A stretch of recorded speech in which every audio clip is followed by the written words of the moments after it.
Cool, and we're on with Michael Carroll.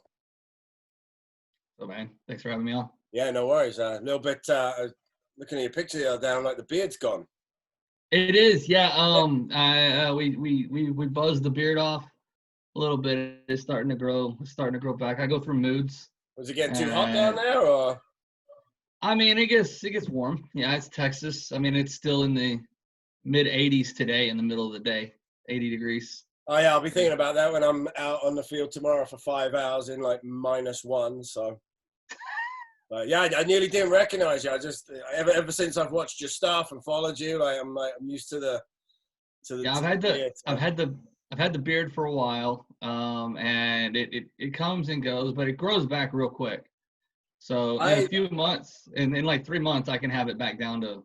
Really? I get to the point where I'm like, nah, I can't do it anymore. I made the fatal mistake. I've had my beard for about a good solid year, and I'm out for some reason about 3-4 weeks ago. I made the fatal mistake of shaving it off, and I was like, oh fuck, your face is awful. Cover that up. So yeah, definitely trying to grow it back.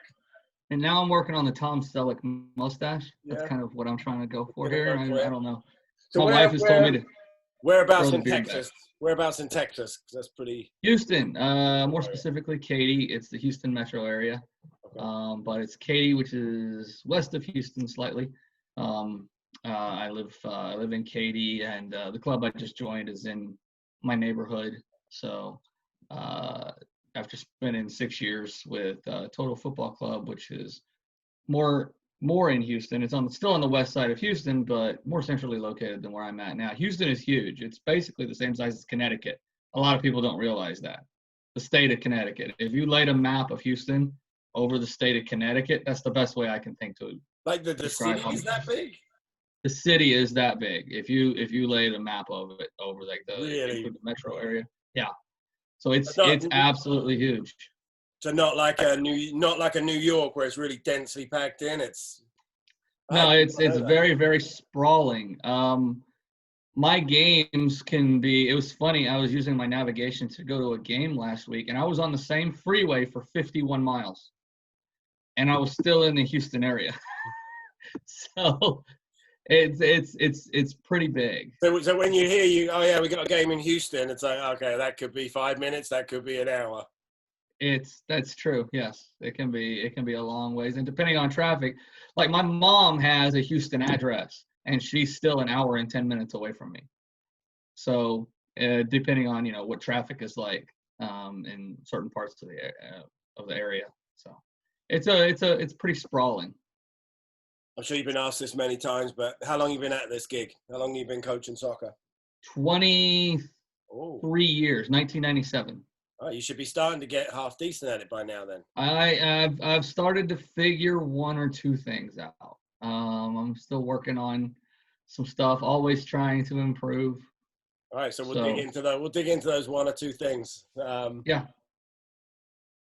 I wanted to talk to you today because you're one of the guys that I follow and I look at and I'm like, that guy, like the term that is thrown around or used very, very much these days is player development, right? Everyone says they have a player development program, or their club is we're all about player development.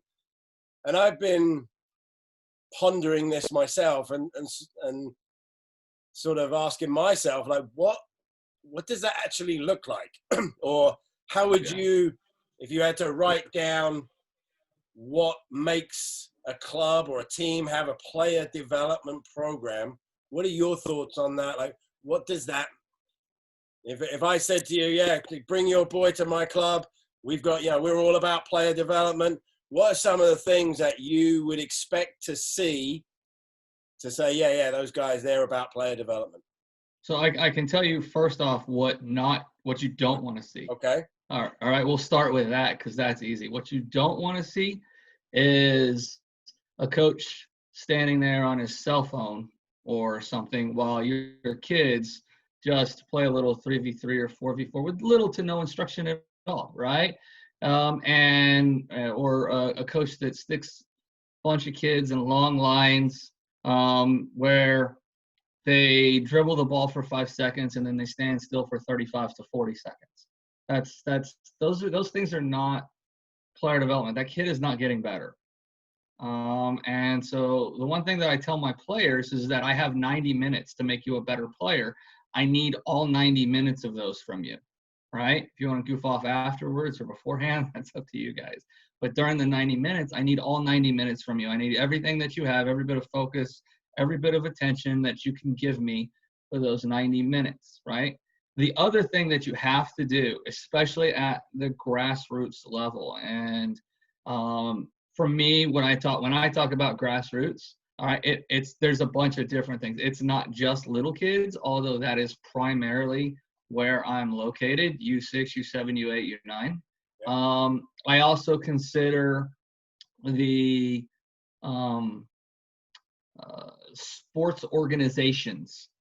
There's organizations out there, much like the YMCA, that have multiple sports, right? And their real goal is to just keep kids in their organization. They want kids that are going to play baseball during this time, right, American football during this time, soccer during this time, right? Yes. So those are sports organizations. Those are not about development. There's several of those in the Houston metro area. And their goal is more participation. Yes, keeping kids active, keeping kids participation. Yeah, and there's nothing wrong with that at all. If your primary goal is to put your player on a field and just let him have fun doing whatever sport, or if you're at an age, or if your player is at an age where you don't know if soccer is his thing, right? Let him try out a few different things, which I am personally for. I am personally for multi-sport athletes. I think you can develop different muscle groups with different sports and different thought processes. So there's a place for them, but that's not really development. There's nobody there specifically focused on the individual development of your player, and that's so you have to get the parents involved in it. And those organizations don't necessarily get the parent; they get one parent involved, whoever is volunteer coaching, right? I have to get every parent involved, and that's what I have to do because it's about your child.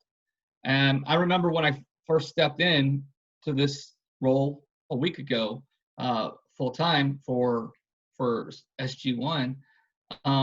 The first thing that I did was I had a meeting with the parents, and I told them I can't do this by myself. I need you, right? The only question I prepared, that was it, right there. Yeah, no, I can't do this by myself. I need you as a parent. I have your players for like 3 hours a week, okay? And any coach that tells you that they can fully develop a player in 3 hours is selling you something, right? They really are. They're trying to build themselves up. I need the parent, and we have to have a plan on your player individually at home, what they need to be working on, and what I need to be working on with them collectively as a group to help develop them between the ears and all of those other things. So there has to be a goal for your individual player, and that's kind of what I consider player development. You have goals for players individually, and I have them collectively. So, and we work together to build your player. Okay, so let me rewind to something you said. Sure. Right at the beginning of that, which was what player development isn't and what you shouldn't see at a club, which was your either unengaged coach just letting them play, which I think is some people have taken the small-sided games and the game is the teacher and gone to the far extreme with that, right? And said, well, I'll just let them play and it'll magically fix itself because 30 years ago I just played and I think we could do better than that.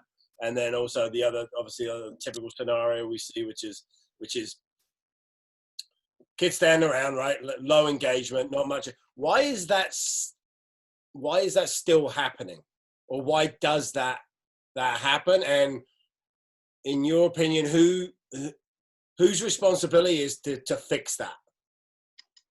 So it's on the organization's responsibility. There's nothing, you know, as much as I would like to go out and yell at the USSF or something like that, right?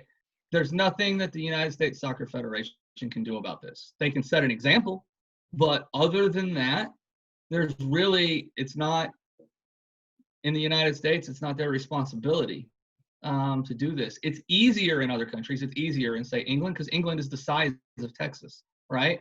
And so there are more clubs in England than there are in the entire United States. You can throw a rock from one and hit another one. Professional clubs. There's three first division clubs in the entire state of Texas. Imagine if there were only 3 first division clubs in England. I mean, player development wouldn't be that good.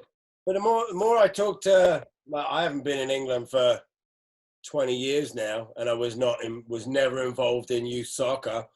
The more I talk to people in England, there's still, you know, there's kind of this misconception that the FA in England says, do this with your youth players, and that everyone just does it. Right. I think they're still fighting that battle too of, this is what we would like you to coach and how to coach. And I think, I'm not sure the size of the country makes any difference, but I know. Well, the density of the organizations matters, right? I think if there were 10 first teams in Houston, right? Like there might be in, say, London, there might be, what are there, 10 to 15 first and second division teams just in London alone, right? Then that would be a completely different scenario than having just the Houston Dynamo here. How do you think that would help fix those coaching problems at the bottom, Mike? Well, first of all, there would be more of them. There would be more professionalized coaching. There would be better training for the coaching. There would be a higher level of competition, for sure. So that's what the real difference is. So when you ask me, who's responsible, it has to be on the individual organization. And like all things here in the United States, capitalism takes over, and the parents have to, you know, am I being sold here, or are they really this good? There's a lot going on, and it's hard to prove if you really are good. There's no statistical. Yeah. And now, yeah, do you know what I'm saying? There's no ranking system or statistical. Well, also, I mean, the typical barometer I think most people use, right, is like, oh, we sent this many kids to a college scholarship, but Sure. Then I think even within that, there's a wildly, correct me if I'm wrong, but there's a wild range of, if you go to, what would it be, like the D1 top school, full scholarship, absolutely everything, that's your best player in the US. And then if you get a 10% scholarship to a college in, you know, the backwoods of Tennessee, like, Sure, so right. that's, even that isn't a fair reflection. But I mean, if we're talking about player development for, let's say, our age groups that we coach, because I coach the same as you, like Yep. U6 to U10, we know now that player development or progression is not linear. Like we all know that now. So it's not like, well, you started at 6 and look at what I did with them by 8, because that kid may actually be, well, you didn't do anything with them till they're 8, but when they're 8.5, now they're caught up.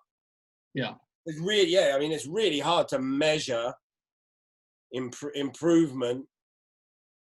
So it's on the club, it's on the organization, if it's a sports organization or something like that. But most organizations, the YMCA, I have to be honest, I love them as an organization. I've been part of them. It's where I started coaching, right? But they couldn't care less about player development. They're not sitting there holding meetings for their soccer coaches, their dad coaches, about, well, this is the types of sessions we need to be running or anything like that. They're not saying, no, they're going, who's going to volunteer this season, right? To run, and then you take it. As you said, right? I mean, their objective is actually not the opposite of player development, but it's activity, participation. Right. It's purely fun. So in your experience, then, that those two kind of, yeah, the typical coaching scenario we just talked about there would Right. be fairly prevalent in those programs by design. I don't know if it's by design. It's by this is how it is, right? I mean, the YMCA or here where we have, you know, Spring Branch or Houston sports organizations, they're not sitting here going, you know, we don't want to develop these kids. This is the cheapest way for us to do it. But, And they're trying to keep things at an affordable rate. yeah. So rather than hiring somebody like me who's not as affordable. But in the same token, it sounds like what you said. They're not actively out there saying, "Come to YMCA. We have a development program. We're going to do this with your kid." They are at least true to their mission and say, "Come here, get sport at an affordable rate, participate, have fun." Would you in the clubs that, let's look at the clubs then that typically do say they have player development and that's what they're about. Sure. Do you still see 10%, 90%? Like how much of that is still happens?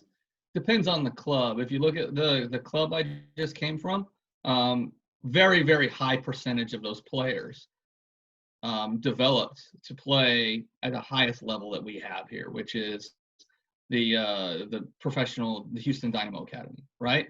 From a percentage perspective, a club with 300 kids developing 15 a year to go into 10 to 15 a year to go into the only professional academy. And that's tight, man. I mean, there's only one professional academy here. They're creating like two teams, right? A first and a second team, essentially. And there's millions of kids in the city. So the fact that 10 to 15 of them could come from a single club every single solitary year, that's development. That is player development right there. Yeah. And that's a club that's proven that they're doing it. Meanwhile, you've got other mega clubs here that have 10,000, 12,000 kids. Okay, literally, that's the number that we're talking about here in Houston. There's 3 clubs, and I'm not going to name them, but there's 3 clubs here that have over 10. You can Google them after. There's 3 clubs here that each have over 10,000 kids. Right? Those are not soccer clubs. Those are soccer businesses, and those are 30,000 kids that, in my opinion, I don't want to say they're being wasted, but it's a situation to where, you know, maybe they're working on a top team and everybody else underneath them is just being used to fund the facilities, to have nice looking facilities, and you know, bring in as many to build the player pool as big as possible. We asked one of them one time, you know, what their goal was. What's the goal for your club? And he was like, I want to get to 11,000 kids. All right.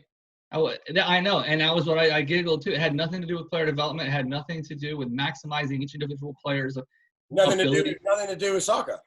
Nothing to do with soccer. I just want to get to 11,000 kids. Right. And I'm like, are you kidding me, man? Come on. You know, so.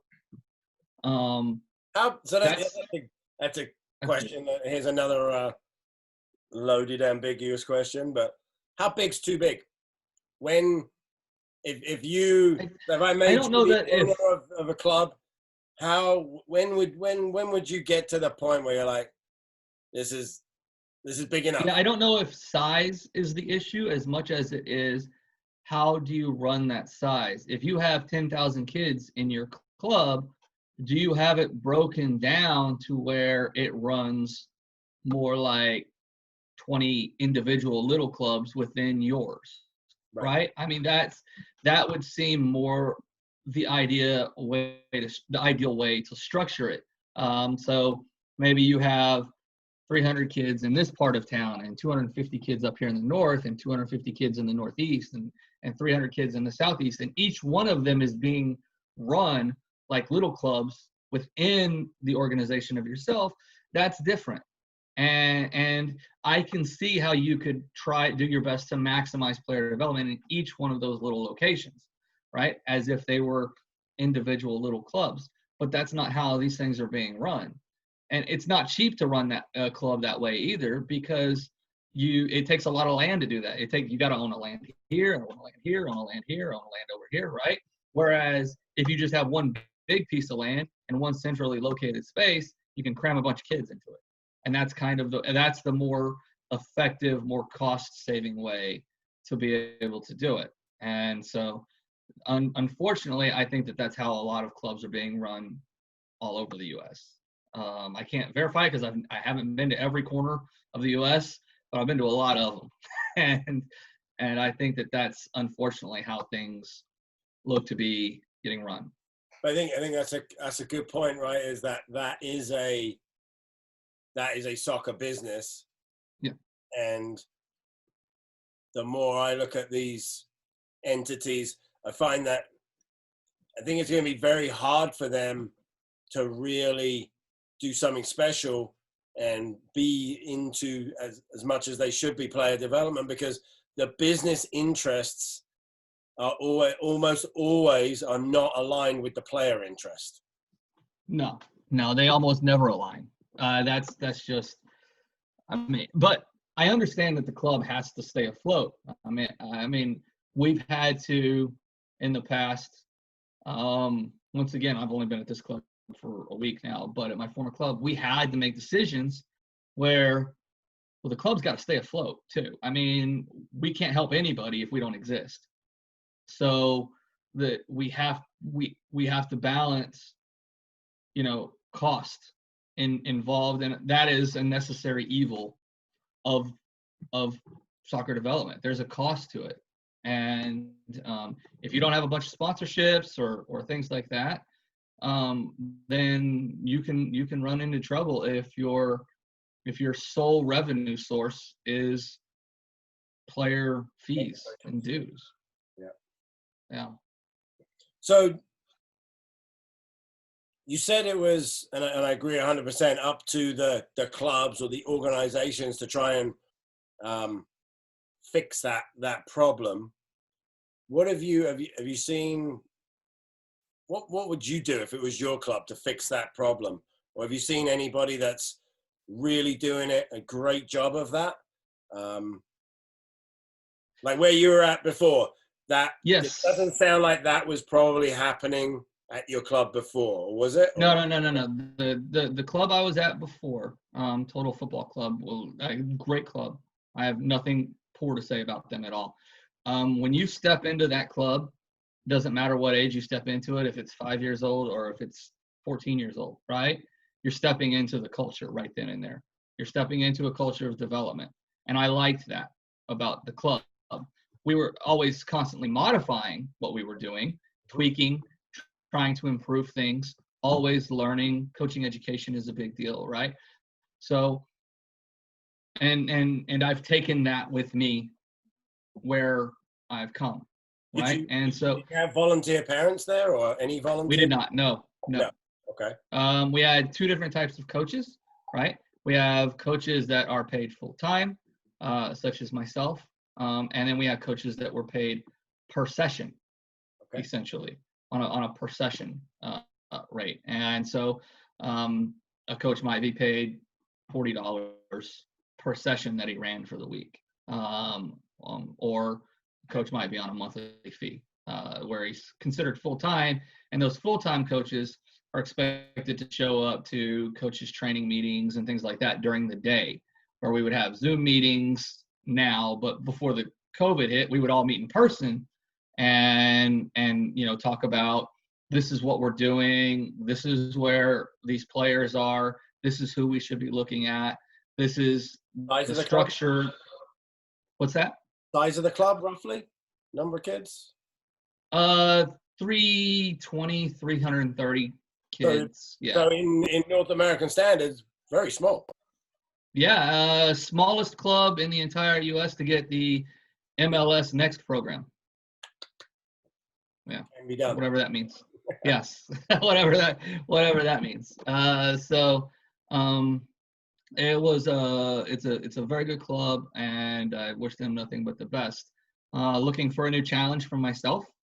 Now I'm in a situation to where, you see, when I joined that club, the culture existed, but there was also only like 5 teams, right? When I joined that club. Now I'm at a club that's roughly the same size, about 400 players in the club.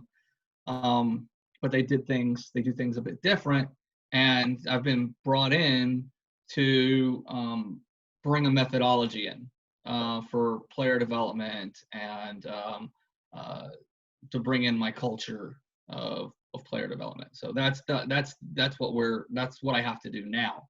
It's a completely different job at the onset.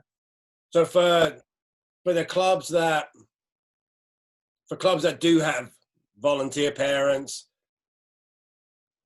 how can they do, like, what would you, if you were going to go in there tomorrow, or you were going to give them some advice, like, how can they mitigate or cut down the percentage of those scenarios that we talked about, right? The coach on his phone, the lineups. Can it be done? How do they do yes. it? What's a couple of tips or ideas that you would give that club and say, listen, just start out by doing 1, 2, 3? How would you? There has to be conversations, right? On this is what we're trying to accomplish from the top, going to the volunteers, right? So the top of the club, whoever the directors are, right, have to have conversations with the volunteers saying, this is what we're trying to accomplish. This is what we're trying to get out of our players. Different clubs have different objectives. And so not every club's objective is to play at the very highest possible level. Right. Some are just trying to help the kids have fun and improve, right? And there's a difference between helping kids get better and helping kids to play at the highest possible level. That's a different type of development. And so some clubs are just trying to, but there has to be a constant communication that is consistent across the board. And so it needs to be, whether it's in a Zoom meeting, which might be the most beneficial. If you've got 10 volunteer parent coaches, trying to get all of them on the same schedule to have a face-to-face meeting is going to be almost impossible, right? This guy works till 6 p.m. This guy gets off at 4 p.m. This mom maybe, doesn't have evenings available. So you need to find a way to have those conversations with everybody together. Could be something like Zoom or what have you, to get your message across. These are the types of training sessions we want to run, maybe even show some videos, but you have to train the coaches, right? The coaches need to go through training too, so that everything is consistent. Which is one of the things that I'm going to be working on very soon with my new club. We're going to be doing a lot of coaching training. So that those discussions are not happening enough? They don't happen. They don't happen enough, if at all, in some of these organizations. And so that is where the breakdown is. And if those, and it doesn't happen, the reason it doesn't happen, I can tell you, is probably one or two reasons. One, either the club doesn't care, right? They just may not care. The board might be sitting here collecting their fees, and they just don't care, right? And the second thing is knowledge. Maybe they don't have the knowledge to do it. They may have well-intentioned, but they just don't have the knowledge. And I seem to think that is our biggest problem. I rarely think the worst of people. I don't like to think the worst. I prefer to think that they're just ignorant to the situation. They're unknowing, rather than evil. Yeah, I think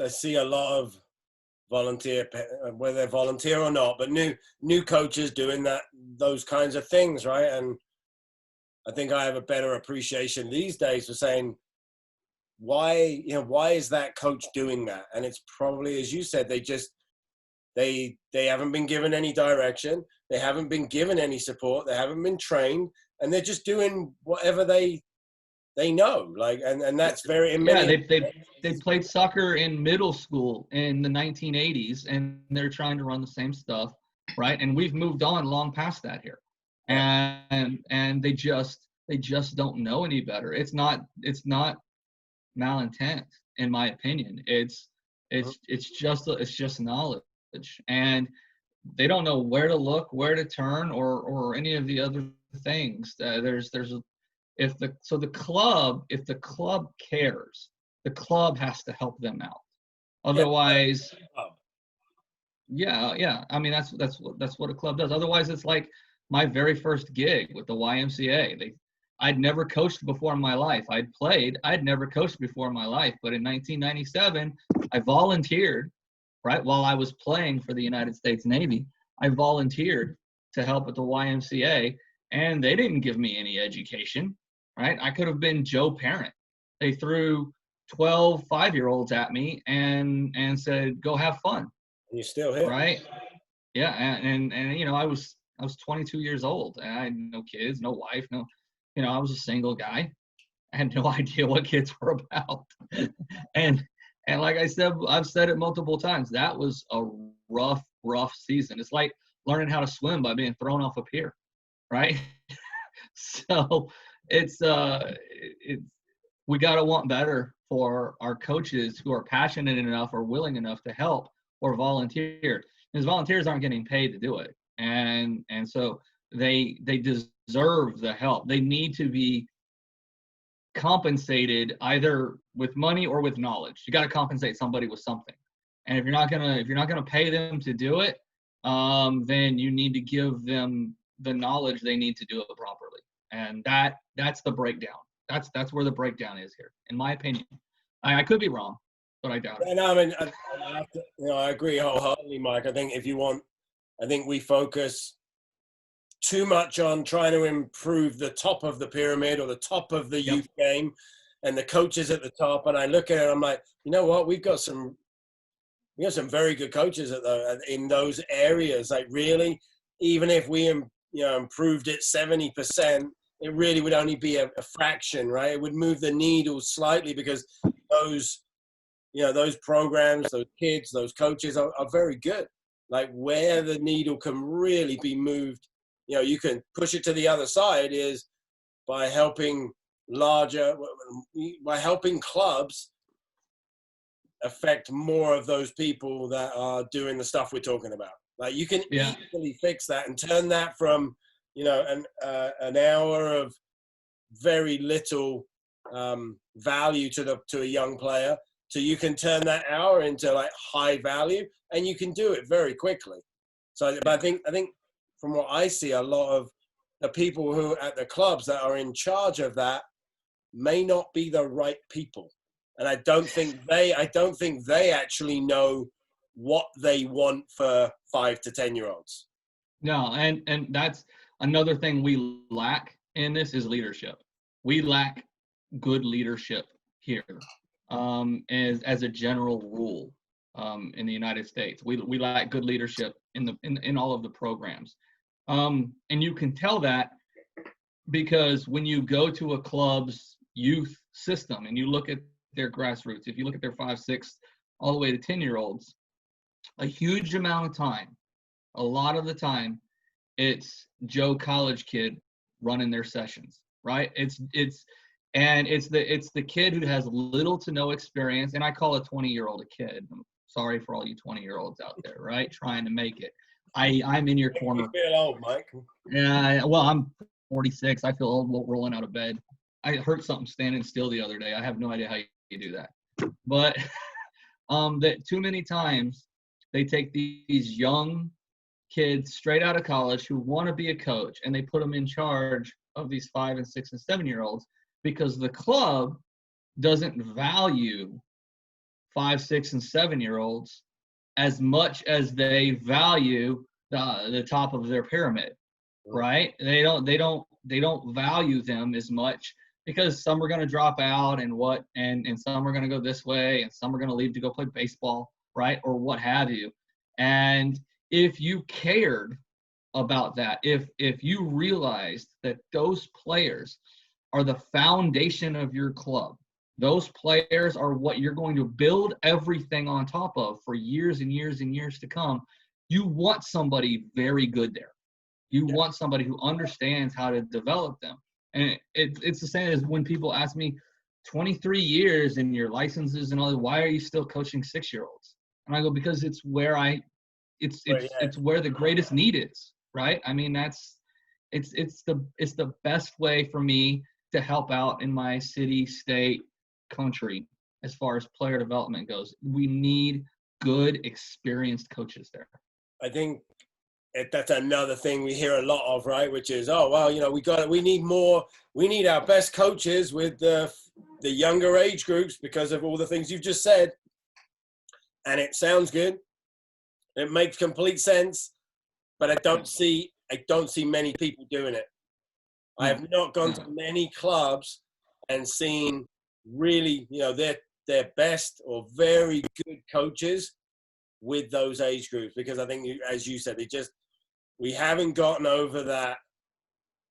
The older groups is where the value is. I think also as coaches, right, as well, I think we're kind of not brainwashed, but the information we get is that if you coach the U18 this team, then you're a better coach than if you're coaching 6-7-year-olds. And I would just say you're a different coach. Yeah. It's a completely different skill set. They're not better or worse. It takes a specific personality to do the younger kids, right? You have to be a specific personality of coaches. You have to know what kids are capable of handling and knowing the ins and outs of a 5-year-old temper tantrum sometimes, right? And understanding what brings them back to focus and all of those other things. I also can't fault a coach for going out and spending $5,000 on a B license, right? And saying, look, I spent on all of my licenses combined, I've spent well over $10,000. I'm not gonna sit here with 5-year-olds, right? I don't fault those coaches, because frankly, what I do doesn't pay as good as what the 06 and 05 and 04 coaches are making, right? It doesn't. My fees are lower. The fees are lower in my program, so I'm paid based on that. But you've got to care too. There's got to be a passion for it. So we're the other way around. Like we remunerate all of our coaches exactly the same way, no matter what age group they're working with, whether they're working with the 5-year-olds or 12, 13, 14. So that's impressive, because most clubs don't do that. That needs to, but that's, again, right? Like if that's what you believe in your philosophy, right? And you're saying that, sure, listen, the 5, 6, 7-year-olds are just as important and they deserve just as good a coach, then you got to find a way as a club or as an organization to walk the walk, right? And actually go do it. Yeah. So I really think that that's why having coaches, experienced coaches in the grassroots area is a rarity. It's very, very rare to have coaches who've been coaching 20 plus years, who have a high level of knowledge, who are constantly studying to become better, is rare, right? Normally what you get is young coach who's been doing it 6 months to a year and a half, maybe 2 years, who's, now he's doing his online grassroots 4v4, 7v7 licenses and things like that. And he's just trying to figure it out. Or he or she is just trying to figure it out. And they get put into a situation to where, okay, you go coach these 3 teams of 5, 6, and 7-year-olds, and little instruction is given to them on how, instead of being made an apprentice in that situation, right? Or what have you, and it ends up eating them alive, and they end up not coming back to coaching. We waste good coaches that way too, by the way. It's not just setting the kids back. We're wasting good coaches who wanted to be coaches, who wanted to throw their passion into this low income, high intensity job, and didn't get treated right by the club that they went to. So do you think this is kind of where I'm thinking, is what happens with these people or these coaches, because the club doesn't really have a framework of development and saying to these coaches, this is what we want you to teach. This is the, as we said, the outcome, the bench. This is what we want to try to achieve.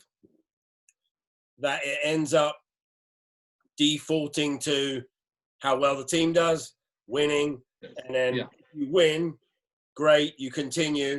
But a lot of coaches, they don't develop any players and they don't win, and they just kind of get spun around in the ringer. It just isn't. I think the general for them. Yeah, I think the general consensus of wins equals development is it's big out there, but it's just absolutely askew, especially in this age group. One of the things that I tell parents is like what I'm asking these young kids to do is very hard, right? It's not easy what I'm asking them to do. Having 6 and 7-year-olds constantly try to stay in shape, play in a proper shape, make good decisions, possess the ball, work on what I'm asking them to do is hard. And if they're trying to do it the right way, we're going to give up a lot of goals. We're going to lose a lot of games, right? Because we're going to make they're kids. They're 5, 6, 7 years old. They're going to make a poor pass. It's going to be too weak. Some big kid from the other team is going to take a one-time shot and it's going to go in the net. I don't care about that because our kid was trying to do the right thing. He just didn't execute it. 6 months to a year down the road, 18 months down the road, I want him to continue to try that, but now he's going to be able to execute it, and we're going to be going the other way with it, right? And so you've got to have the patience with the program. And parents have to understand that wins and losses and where you're ranking on the table, none of that matters. And it just absolutely has. It's why I put them in a league that has no rankings and wins and losses now. How do you get that message over to parents? Is it as simple as talking to them and just? It is as simple as pulling them aside and being dead honest and showing them I have a plan. All right, there's a method to this madness. Okay, and I want you to understand and lay out the plan. Invite them. The parents are not the enemy. They should be your teammate. Okay, and too many coaches and too many clubs look at parents as like, oh my God, what are we doing here? If I hear from that parent one more time, if I get one more 3-page email from this parent, right? And that's a parent that generally they care. That's why they're sending you a 3-page email. They didn't care, they wouldn't be sending you an email. And so there needs to be lots and lots and lots of conversations on this is what we're doing. This is why we're doing it. This is the ramifications early on of us doing this, right? But this is the benefit later on of why we're doing it. And I need you to be with me on this, right? Parents, I need you on my side. I need you to understand. And this is the plan. Here's the development. Here's where your player is going to be in 6 months, 12 months, 18 months. This is the plan to get them there. This is how we're going to do it. And so that communication is very, very, very key. And it needs to be involved from club to coach to parent. Do you find there's a direct correlation between, say, behavior, but between parent behavior and coaches' behavior?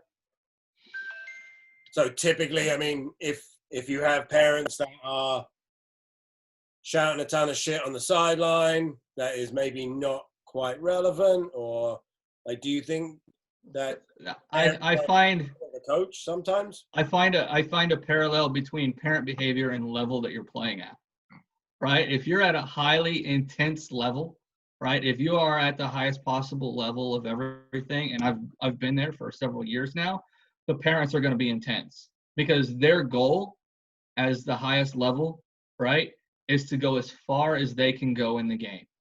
And for their player, that's their goal. That's what they want. And so the higher up you go, the more intense the parent is going to be, right? There's going to be a lot of questions. They're going to be like, what is the plan? Those parents really, really care about who the coach is. I mean, they really care. And it's not just like, we can pass you on as a club. We're going to pass you on to this other coach. And they're like, no. I want to know where my other coach went. Where did my coach go? right? They want to know that, right? Because I trust the coach. So the intensity level of the parent generally is parallel to the intensity level of the league / whatever the plan is, where the trajectory is for the players. So that's the correlation that I've made. Right. So, but one of the things you're advocating and advising is really opening up your book and sharing it with your parents and saying, this is what I'm trying to do. So why not?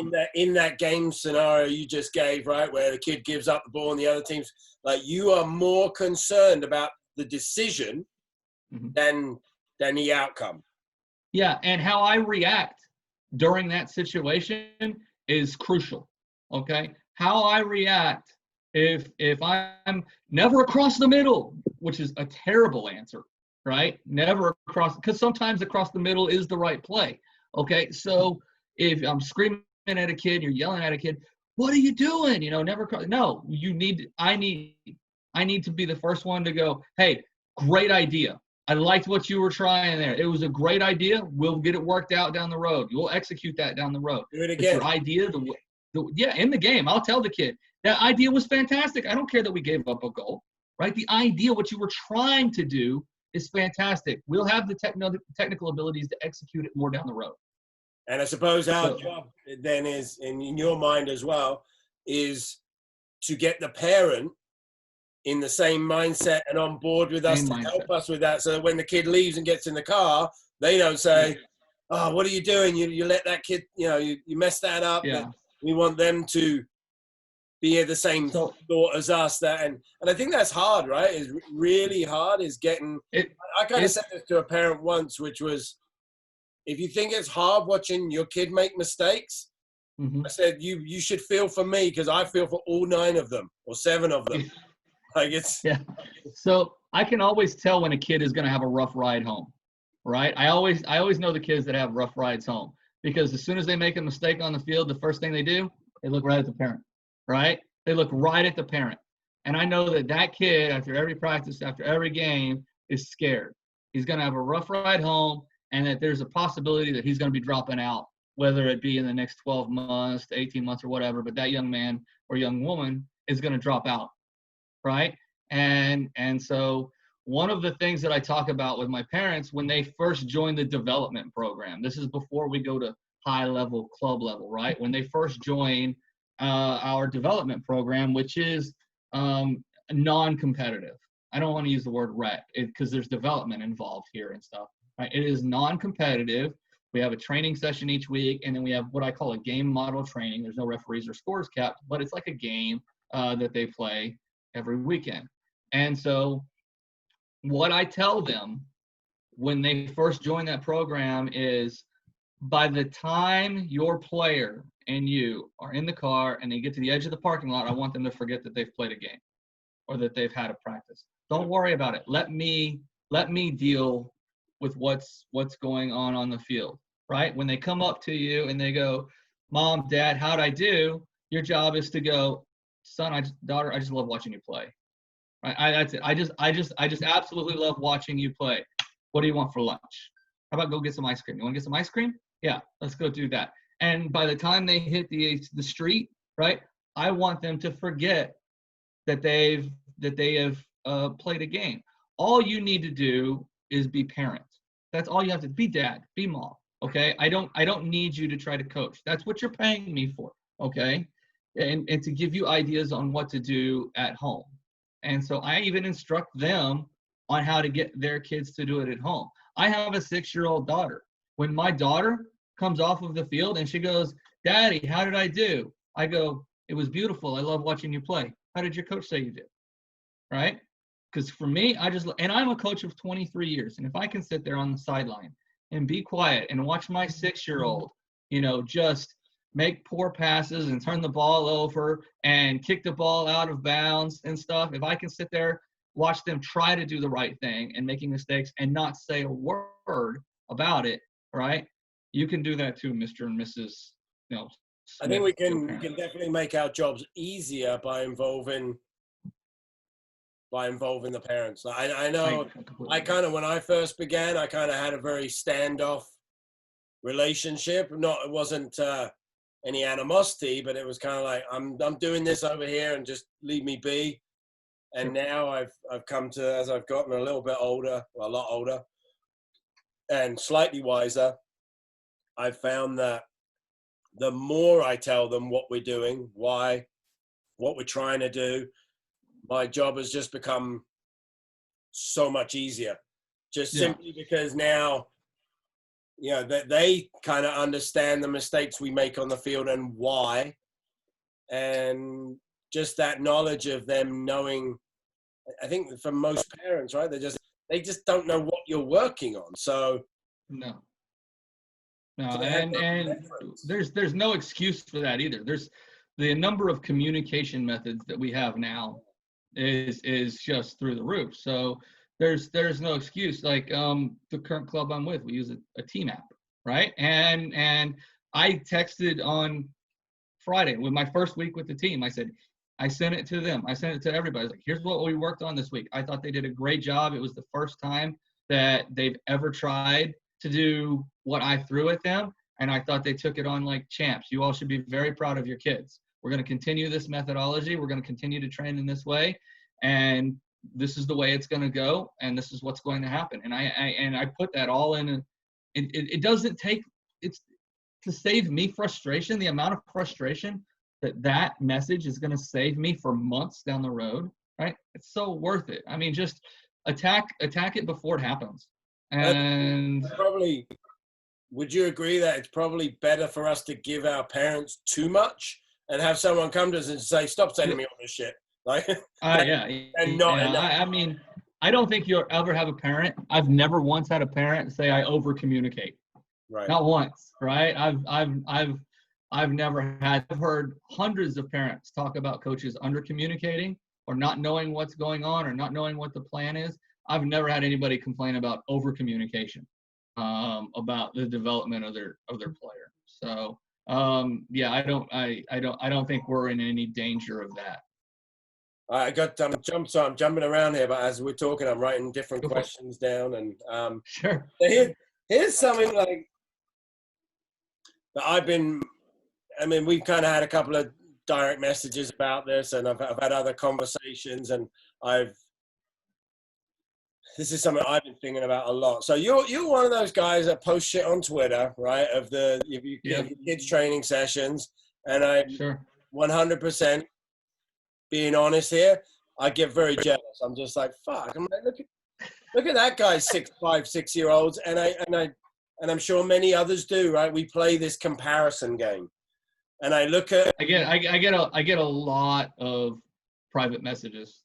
I get a lot of them. I look at, you know what, and I guess that's natural, right? And you look at it as a reflection of how good a coach you are, or what you're doing, or how good your program is, and so I look at a lot of your stuff, and I'm just like, in one respect, I'm like very happy to see it, and I'm like, wow, I'm like, that's really good, and then the other part of me goes, man, like, what the fuck are you doing?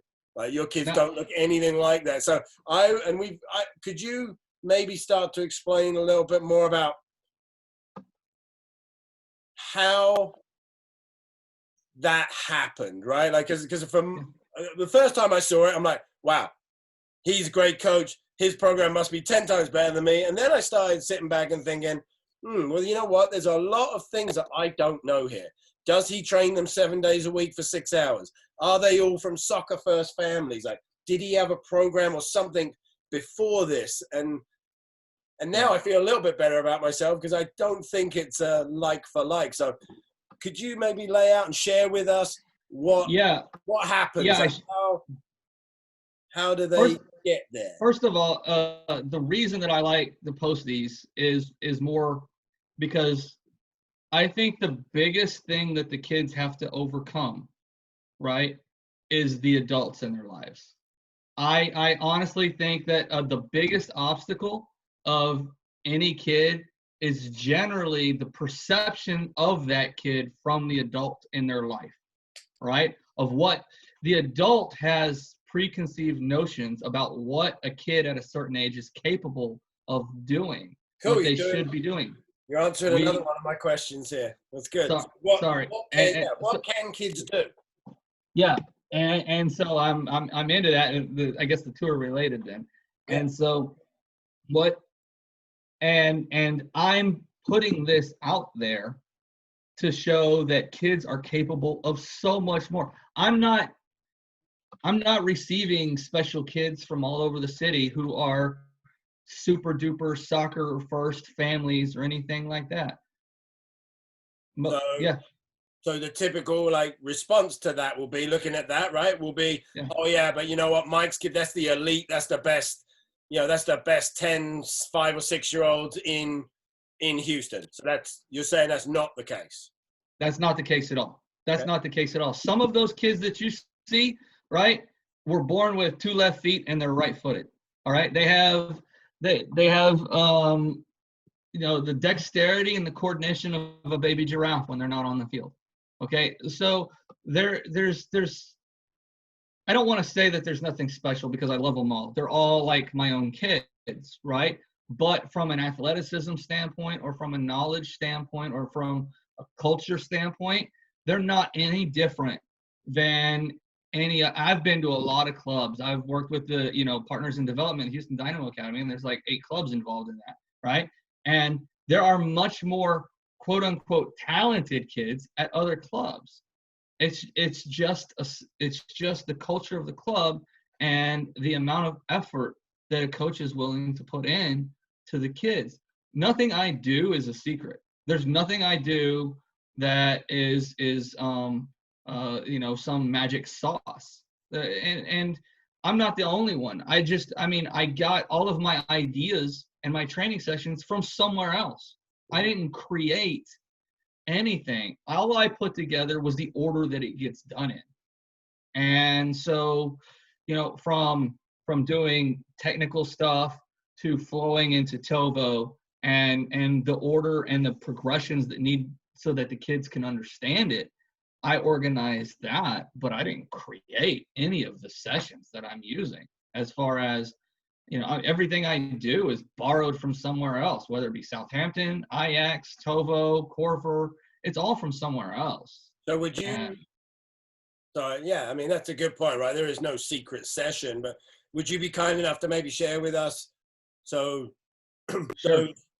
I think there are probably like 6 or 7 year olds I see in some of your videos that are playing some great little positional games, some rondo or different things. Like from my 2014s, we're playing 3v3+3. Yeah, so from what's like the new kid comes to join your program, they join at what age? And I think you'd put up something the other day that was really, I really was studying, was kind of your percentage, rough, obviously, percentage of how much is technical, but that is important. That is important. Yes.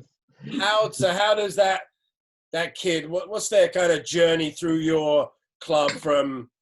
Because obviously if those kids weren't handpicked and they're not the best of the best, there must have been something that happened before what I see, right? So most of those kids come out of our development program, okay? And our development program looks nothing like the videos I've put out. I've put out some videos of what the development program looks like, but it's boring. It is boring work, okay?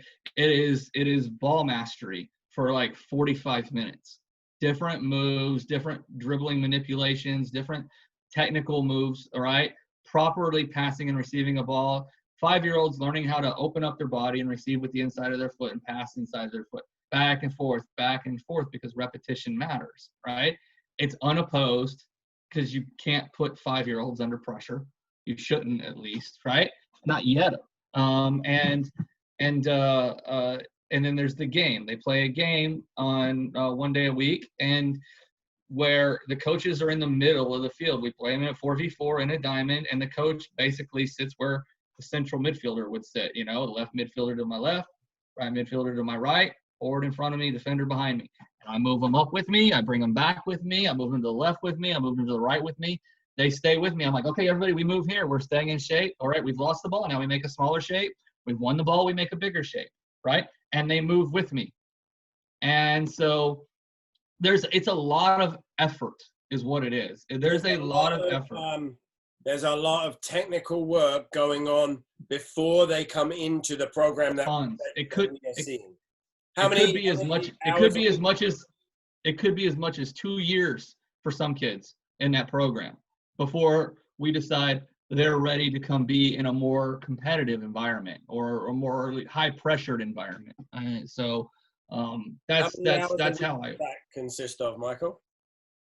Like that. It's 2 hours a week of the training, and then the game-ish on the weekend. So it's that. But once again, the thing that works the most out of all of that is when I take the parents of a 4-year-old, of all of the 4-year-olds on the field or all the 5-year-olds on the field, and I tell the parents, I'm about to run a training session. The training session that I'm about to run is for you to watch. It's not as much for the kids as it is for you. There's going to be one player, one ball, right? In this training session, you need to watch it. If you got to take pictures, if you got to video it, if you got to write notes, whatever you do, this is what you should be doing with your player at home. As soon as they are technical enough, then I can pull them into a more pressured environment. But yes, go ahead. How many parents do you think actually then go do that stuff? Quite a few. Yeah. Believe it or not, it's quite a few. Once again, it's just about communication. They want, how many parents take their kids home and study the alphabet early or teach them how to tie their shoes or anything else, right? It's like any of it. It's an education.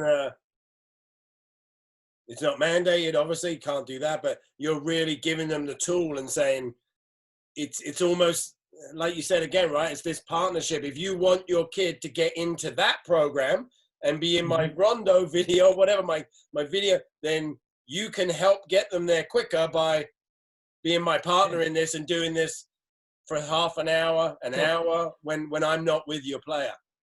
The fastest way to development truly is soccer starts at home, right? At that age group, it truly is. I am at 4-year-olds. I'm more of a guide for the parents than I am a coach for the kids, and that's what needs to happen. The faster the kids become technical, right? And by technical, I mean being able to pass and receive with the inside of their foot, dribble properly with the top of their laces, right? All of those things. As soon as they can make a proper inside chop or an outside chop, then at that point I can start talking about, maybe a 6v1 rondo or a 4v1 rondo or something like that, depending on the kids, right? They will continue to progress in that until they're running 3v3 plus threes. And that will happen very fast. So your philosophy is there needs to be, or not needs to be, but it makes the job is far easier if the player has reached a basic level of technical ability. Yes. So I might have 7 and 8-year-olds who are not ready to move into the more competitive environment, and I might have 5-year-olds who are. It depends on the amount of work they've done at home. And the whole point of having the programs overlap in age, right? You can't say, okay, at U7, they're moving into a more competitive environment, or at U8, they're moving because the U8 may not be ready. A 7-year-old may not be ready. They may not be training at home, right? So the ages have to overlap within your club on what your rec or development program is versus where your more competitive program is. So it's almost like a prep school, right? It's not, well, this is a low level, this is a high level. It's almost like, well, here, come into this program to prepare you and give you the tools you need to be effective when you move into the team, club, whatever you want to call it. Yeah, it's step 1 of 1,000, right? I mean, that's really all it is. And it's what I feel. I mean, I could be wrong again. I'm not the be all end all of anything, but it's what I feel is the most appropriate way to bring kids in. It does kids no good to go out and get hammered 20-0 every Saturday. I mean, I know even when I say scoring doesn't matter, kids don't like to get beaten up every single weekend. I've been on that side of it, and no matter how upbeat the coach is, right? We lost an entire season 135-0 several years back with the 2000 and when the 2009s were in U8.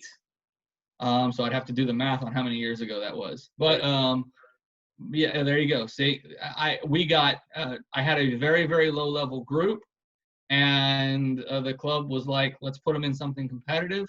And so we did, and we got absolutely obliterated. We didn't score a single goal all season. Nobody likes that, right? It's very, very hard, regardless of the message you give, to keep players. Yeah, and tell them as much as you want. Winning doesn't matter. It's about development, but you need some success, right? You need some. So hope. Let's not put them in that environment until you know they're going to have that some success. So this kind of prep program, or step one, this is like, I think I'm just going to call it step one. There you go. I'm used to those meetings. Yes. That's 4 to 6 year olds. I mean, typically, obviously, you might have a 7 or 8 year old that's never played before that starts out there. But again, if 4 to 6, right?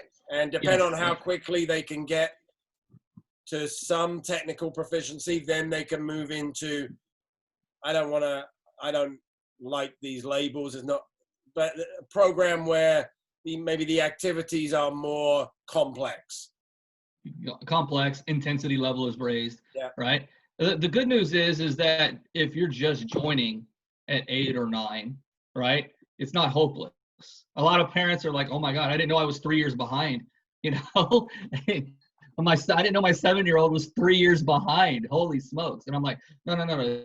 See, it's easy for a 7-year-old to catch up because their dexterity, their coordination, their athleticism is higher, right, than your typical. It took a 4-year-old time to get there because they have to battle the dexterity, the coordination, those issues, right? They don't have it yet. And so a 7-year-old or an 8-year-old, just because you feel like, or somebody's made you feel like you're joining late, doesn't mean that anything. I mean, they'll pick the stuff up quicker. It might be just one season in a development program for them rather than 18 months. If they want to, right? Yes, if they want to. If it's something that the kid falls in love with and decides this is what I want to do, right? Then yeah. Now, when a kid moves from the development program into a little bit more intense environment, then the pushiness starts on my end. I'm not easy to play for, and I'm the first one to say that. I am very, very structured and regimented in the way I run the kids at training. As far as their backpacks got to be on a certain way, they got to be wearing the proper uniform. Their shirts have to be tucked in, right? That's the culture you start to develop to let them know this is kind of serious now, right? We're having fun on the field, don't get me wrong, but there's a seriousness to it as well. And now they're training 2 to 3 days a week, and they've decided that, you know what, I love this. This is what I'm kind of doing. And there are kids that are 7, 8, 9 years old. I can't feed their craving to practice even more, right? I mean, I'm like, so we're having to create technical programs so that the kids who want to train more can train more, and it's really quite good to have that problem. Kids who want to continue to train more, yeah, I mean, it gets a little bit more intense. The kids you're seeing on the video, like those 2014s, they were training on Tuesdays, Fridays, Saturdays, and Sundays. So they were playing 4 days a week with their head coach, and that's a big deal. And again, right, this is now where you start to unpack these things, and you now look at that more objectively, right? Immediately, I'm looking at that saying, well, I don't get that level of commitment currently for 4 to 6 year olds. I'm lucky if I can get them to come once a week. So I'm already 33% behind you. Yeah. Right? They're just, and yeah. And And even, it depends once again on the culture of the club. I keep attendance, right? And if a parent comes up to me and says, hey, little Johnny isn't progressing, what's going on? And I can look at the attendance and go, well, we've held 76 practices so far in this year, and he's been at 20 of them. That's the problem, right? And so that's what you have to. That's part of the discussion that you can have with the parents. Would you also say, like, the club that you've been involved in,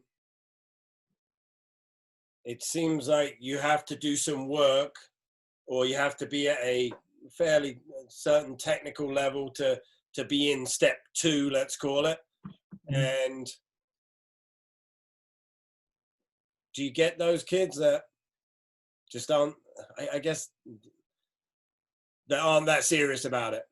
Or is it a case of, well, I'm not going to say the money you charge, but the commitment, the 2 to 3 times a week, weeds that'll typically iron it out right there. When the first time I go to move a player over and I start talking to the parent about it, and I say, hey, your son or daughter is starting to play pretty well here, and they're starting to understand what we're trying to do. I'd like to invite them out to a couple of trainings with the next level, right? And see how and where they fit in, see how they enjoy it. And this is what the commitment level is going to look like if things work the way I think they're going to go. And the parents will either go, oh yeah, that sounds great. Yeah, let's go ahead and do it. Or they're going to go, oh man, I can't devote that kind of time. I can't devote that kind of time and effort. And, can we go ahead and leave them in the current program? And I'll go, of course you can. Yeah, I mean, it's better to keep the kid playing now than not playing, right? And so we'll leave them in the current program till they age out of it, at least at U10. The program ends after U9, so at U10 they kind of age out of that development program, and the kind of a choice needs to be made at that point. So they can go into one of these sports organizations and continue to play there, where the commitment level is much lower. Yeah, it sounds like you probably need to get to a certain size of club in order to be able to run those 2 programs parallel, right? Yeah, I mean, like I said, 320 kids, right? And the biggest part of it was the lower age groups, right? I mean, of those, half of those kids were probably U10 and below when you start talking about that, right? And so that's the reason why we're able to run those types of programs. Yeah. So there's a lot of work being done before what you see. Yeah. There's a lot of behind the scenes going on there. Let's do a tryout, and these are the best 5, 6, 7-year-olds. No, we don't even hold tryouts at that age, I think. Everybody comes to us has a spot. So if anything, they're trying us out. To see if I'm good enough for their kid. That's the way I look at it. So every 6-year-old has a spot with me. I've never turned away a 6-year-old or a 7-year-old, because I have a program for that player. Now, when you bring me your 6 or 7-year-old, I just let you know, well, this is the program that I think best fits the current level of the player. But I have a program. I have a spot for every player. So and every club should. Yeah, we kind of touched on this a little bit earlier, but this is a conversation I've had many times. I wanted to get your feelings on it.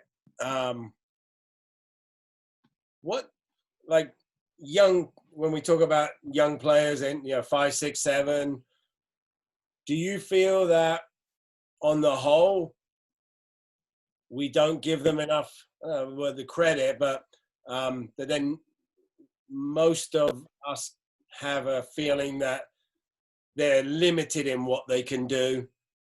Have you seen different, like when we said, what can a 5, 6, 7-year-old do? What can they learn?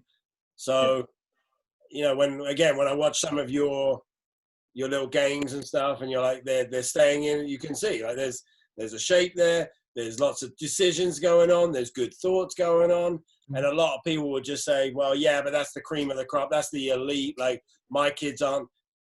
What is what can you teach a 5, 6, 7-year-old about in terms of how to play the game? I'm not talking about technical, because I see a lot of people shy away from that, and they're just like, well, no, you can't teach them that. That comes at 13. So cognitively, the kids can handle anything you can throw at them at 5 or 6. I'm telling you, anything you can throw at them, they can handle it. They play more complicated games in the schoolyard during recess time because they're making up their own games. First, you got to run through Susie's legs. Then you got to touch the slide. Then you got to go over and tag Mrs. Jones. And then you have to run up this wall and go down the slide. And then you got to come over. They're making up all these rules to their own games. And they're figuring it all out right then and there. I'm telling you, they play more complex games in the schoolyard than anything I can throw at them. 3v3 plus 3 is nothing for them as far as being able to understand these two are your targets. This kid's a neutral. They're on every team. All right, they can easily absorb what I just said. They are more than capable. After we do it for 2 or 3 minutes, boom, they've got it figured out. Right. So cognitively, they can absorb anything you throw at them. Right. The only thing a coach has to get right is are they able to perform what you're throwing at them technically and have some success? How much space do we need to do it? Okay, those are things. How much pressure do I need to apply to them? Those things that we have to be able to figure out as coaches. Those are our jobs. But between the ears, they can absorb anything we throw at them. I mean, my daughter, she's 6 years old, and I just keep chunking stuff at her, and she just keeps absorbing it and absorbing it. And it's not just, this particular generation either. I mean, we've done it with the 14s, the 13s, the 12s, the 11s, the 10s, the 9s. They've all, no matter what I throw at them, as long as they're capable of handling the pressure with their technical abilities and their technique, there's almost nothing I can throw at them. I run the same session with the 2014s that I run with the 2009s now. The exact same session. The only difference is the amount of space and the amount of pressure. That's the only difference. But would you be in agreement that on the whole we could and should start teaching players concepts about how to play the game at a younger age? Simple things like one player to the ball, how to find space, what being open means, where to move, when to move. I think I like that. Really like that. Example you gave of you're in the middle with the 4 players, and I mean you're talking about essentially width and depth there and compactness, but just what you've done is you've delivered it in a simple, appropriate manner for that age group. And I just see that most of the time those things are not being introduced to that age group at all. No, 6-year-olds are more than capable of understanding getting tight, getting compact, pressure, cover, balance. They're very capable of understanding it if you communicate it to them in the right manner, in a manner that they can understand. So defensively, they're more than capable of understanding those kinds of things. They are more than capable of understanding width and depth on offense. They're more than capable of understanding, finding the gap in the middle. If I have a center mid and I want him to find a gap between lines, right? If you've taught them what a gap looks like on a board and what lines are, right? They'll understand. And you take the board out and you go, okay, now put this black dot in a gap, right? Boom. Put this black dot in a gap, and then you go onto the field and I go, okay, I want you to go get into the gap. Where would you put yourself on the board right now? Right? Boom. They'll find it just like that. So could you quickly your tweet the other day, I think it was something about, we were talking about, I don't know if it was technical and tactical, whatever you want to call it, or technical and decision making. And you were talking about like 60, it was at the younger age, it's 66-33. Yeah. You run through that with us quickly. Yeah, absolutely. So Yeah. So at the earliest ages, you need more technical work, right? And so the majority of my training session is more ball mastery, Corver style. One player, one ball, getting as many touches at a kid's feet as I can, putting them, I don't want to say under pressure, but interference, right? The only thing I use cones for, right, is to outline my squares, right? Kids don't dribble in and out of cones or anything like that. I make them use each other as interference. That way, no two situations are the same. There's some decision making involved in that, right? And so when they're dribbling around and everybody's dribbling around all over the place, they have to have their head up to make sure that they don't run into each other, right? Within the confines of the grid. And so I'm rotating. I've got about 30 different ball mastery / change of direction moves that I work with them on. You know, the toe taps, the slides, the rollovers, the pull pushes, you know, changing directions with the sole of your foot, the outside of your foot, the inside of your foot. And we do that for, you know, in the beginning, we do it for the majority of the practice. Okay. Right. And so like 60% of my training for the earliest age groups is technical. And the back 30% is more decision-making, cognitive, that kind of stuff, right? And as I age, as kids age, and as they improve, the amount of technical work I do goes down, and the amount of decision-making, cognitive work that I do increases until now I'm doing no technical work anymore, right? 100% of my training session this season, 100% of my training session for the U9s was all cognitive. It was all decision-making, learning how to play in the gaps between the lines. And I told them that their technical work now was on themselves. They had to go home and train technically on your own. This is where you take ownership of your own development, right? And the kids who continue to train at home will eventually start rising above those that don't. So that scale for you slides based on where the technical level is? Yes, it does. But yes. It sounds like no matter what the technical level is, there's still some element you want to involve some element of decision making. So it's not a modular approach where it's like it's all technical until you get to a certain level, and then it's all decision making. It's staggered. They go. They have to go hand in hand, right? They do. You have to work on the two simultaneously. Really is what you have to do.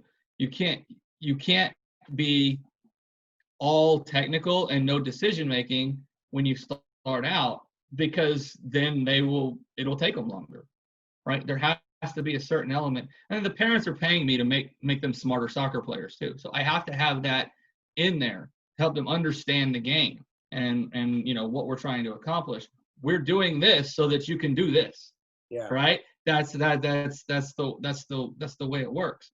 And so eventually the technical will go away, right? We won't be running technical because there is technical involved in running rondos and running small-sided games and running positional games. There's technical in all of that. Yeah, I mean, any activity you run has technical.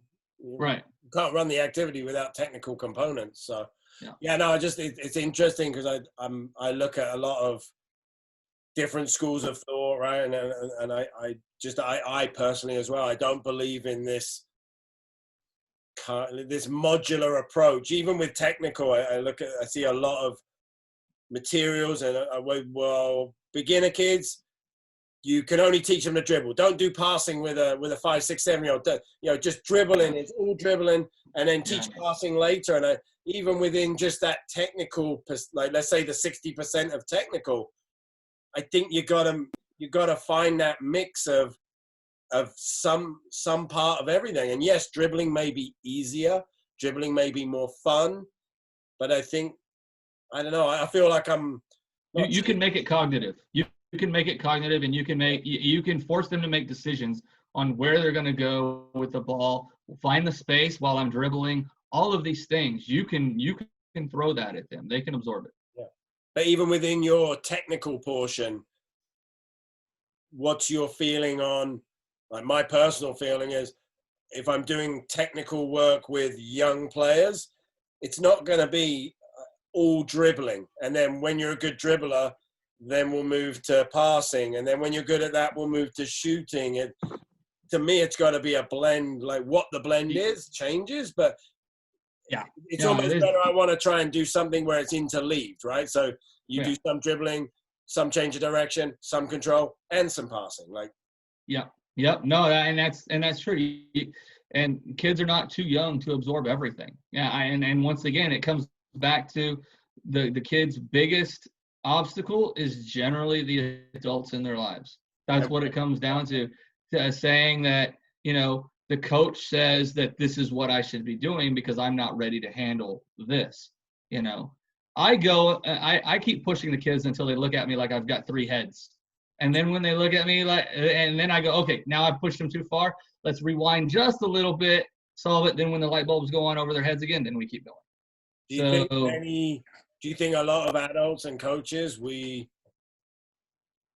tend to just go to what is easy versus, we just accept those things, right? Oh, well, you know what? You can't teach a 5 or 6-year-old to pass. So I'm going to accept that, and I'm not going to challenge that. And I'm not going to try and find a way to teach that, or the same as you said, right, with the cognitive or the decision-making. It's just, they just can't do it. Whereas I'm going to lose a lot of friends, but there's lazy coaches. It's lazy coaching is what it is. I'm out there trying to collect a paycheck as a general rule for those that are getting paid. If you're a volunteer, you may not know any better, right? I mean, it's that simple. If you're a volunteer, you may or may not know any better. But if you're being paid, you need to study your craft, and you need to know better. So I mean, that's the way I view it. It's a full-time job for me. I need to master my craft. Yeah, and I think part of that, right, is just always, the coaches I've had discussions with, the tip, if you have someone that's where you can't teach a kid that, and my question is always, well, have you tried? Yeah, and how hard did you try? How long did you stick with it? Like, there's certain elements of coaching that after 9, nearly 10 years, that I still haven't come up with a good solution to yet.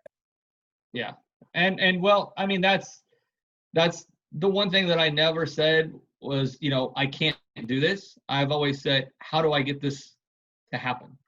Right? How do I get a 6-year-old to understand this? How do I how do I break this down for them so that they can understand it? Right? I mean, that's really all there is to it. Once again, they have the cognitive abilities. I mean, they can learn multiple languages so easy at a young age. They have the neurons and electrons and all that firing off up there to be able to absorb it. We have to activate it. And so we just have to find the pathway for it, right? We have to figure out, okay, I got to do this first, then I got to do this, then I got to do this. How can I relate this to something so that they understand? Like with rondos, I relate it as monkey in the middle. They like to play a little bit of keep away, right? It's the same thing, right? And then all I do is I change the name for them when they start doing it. And they figured it out. So remind me again, what was that first group of kids you coached when you first started out? Like 5, 6-year-olds? 5 and 6-year-olds, yeah, when I was 22. Okay, so current Michael is gonna go sit down with 22-year-old Michael. What 3 activities and maybe 2 pieces of advice would you give that Michael? It's hard to say because the activities didn't exist necessarily in 1997. Ahead of the at game. least not anywhere I could see. But I would say, number 1, keep a ball at their feet. That would be the first thing. 1 player, 1 ball is so important, right? I mean, it's the number 1 thing that you can do. Number 2, make sure you're being clear with what you're saying to them, okay? You can't I was 22 years old. I had been playing at the college level, right? so you can't use college level terminology and vernacular with 5-year-olds and 6-year-olds. So you have to make it under, make it so that they can understand what you're trying to do and what you want done. I'm still working on that. I Yeah. still find myself saying certain things to certain age groups, and they will just, like, for example, the other day, I told a kid to look up, and he did this. Yeah. I just started laughing because I'm like, well, fair play. Like, he did exactly what I asked him to, and I'm like, that's on me. I'm like, what? Okay, what should I have said to that 5-year-old? So maybe look around, but they will do sometimes. So this is, I have a quick situation where almost an exact same thing, maybe a little bit higher level, right? Where I had been telling my players for a long time, look, if you're one-on-one, I want you to take that kid on and go beat him, right? That's what I want you to do if you're one-on-one. Why not? You're one-on-one, take it and go, right? If you're 1-on-3 though, let's relax a little bit. Let's keep it. Let's possess it. Let's find a different direction. Well, I had a kid, an extremely talented dribbler who was playing for me, right? And he kept trying to take on all these kids, right? And I said, man, I got to figure out why, because I know I've been clear about this all season long, all year long. I know I've been clear, and he kept doing it, and he kept trying to take on 3, 4, 5 kids, right? And an extremely talented dribbler for his age. And so I said, son, right now, are you one-on-one? And I just took him and put a defender in front of him, and I moved everybody off to the sideline. I was going to fix him right then and there, right? Regardless of what else was going on, I was going to fix him right then and there. And are you one-on-one? He's like, yes, right? I took a second defender, and I put him in a cover spot behind him. And I said, are you one-on-one? He said, yes. And I said, okay, hold on. I took another defender, put him in another cover spot, and I said, are you one-on-one? He said, yes. And I learned right then and there, he didn't see 1 against 3. He saw 3 one-on-ones, right? So how we word things and how we present them to the kids, right? And then I was able to break it down for him at that point. And I'm like, no, young man, you are not one-on-one. This is 1 against 3. Okay, what are the odds we're going to get by everybody here and score? That's what I want you to take into account, right? Because decision-making is a big deal. I'm not a passer. People have accused me of being a passing coach. I'm not a passing coach. I want good decisions, right? That's what I want. Sometimes the decision should be to dribble. But that's yeah. If you're 1v1, why not? If you're a good dribbler and 1v1, would you tell Messi to not take a guy on 1v1? No, you wouldn't. So, I mean, but the thing is that Messi only does 4.5 dribbles a game. People very rarely think that. He has 4.5 dribbles a game on average in his career, 4 shots a game, and around 45 passes a game. So even Messi, the best dribbler in the world, passes the ball over 85, 90% of the time. Yeah. So that's what you have to get across, right? And when to perform which action, right? That's it, right there. And you can start that with 5, 6, 7-year-olds. You absolutely can. You absolutely can. That kid was 7 when I was having that discussion with him. I think we get I know for me, it's, I think I have a better, we're good at, in our club, they know when to do what, but then it's the execution of it. And what I'm slowly getting better at understanding is that I can teach them, they'll understand when they should perform which action fairly quickly, but translating it into doing it all the time, that takes a lot longer time. And also the consistency of it with that age group is very tough. So I look at it, if they do it 25% of the time to start with, good. How do I get that to 50%? And sure. And I find that maybe a lot of that is not really anything to do with me. It's just, it's kind of the age of the kid, and that will get, the final piece of advice I give people, I would give me at 22, right, is to run the same practice over and over and over and over again. Run it 3, 4, 5 times in a row if you have to, because they're kids. They're not going to remember 100% of everything that you discussed last week.